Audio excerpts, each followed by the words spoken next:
huyu Mama Samia mnayemwongelea sijui kama mnamfahamu. Dr. Samia Suluhu Hassan ana astashahada katika mafunzo ya takwimu Chuo cha Uchumi Zanzibar, ana shahada ya utawala wa umma Chuo cha Maendeleo ya Uongozi Mzumbe, amepata mafunzo ya elimu ya juu Chuo cha Utawala wa Umma Lahore, Pakistan, amepata mafunzo kwenye taasisi ya Eastern and Southern African Management Institute ESAMI, amepata mafunzo kwenye taasisi ya uongozi ya Hyderabad, India, astashahada ya utawala Chuo Kikuu cha Manchester kwa ajili ya masomo ya juu ya uchumi.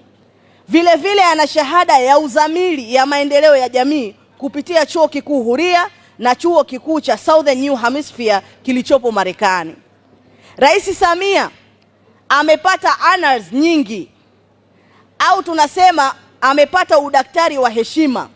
Amepata udaktari wa heshima Chuo Kikuu cha Dar es Salaam, amepata udaktari wa falsafa Chuo Kikuu cha India, amepata udaktari wa falsafa na utalii Chuo Kikuu cha Zanzibar, amepata udaktari wa heshima kwenye masuala ya uchumi Chuo Kikuu cha Ankara kilichopo Uturuki, amepata udaktari wa heshima kwenye masuala ya anga Southern Korea. Lakini pia Mheshimiwa Rais amepata tuzo mbalimbali. Mheshimiwa Rais anatambulika kama the African Road Builder kwenye tuzo ya Baba Ndiaye Trophy. Amepata tuzo ya Care Impact Award kwenye masuala ya afya kupitia Care International. Naomba tumpigie makofi mengi sana Mheshimiwa Rais.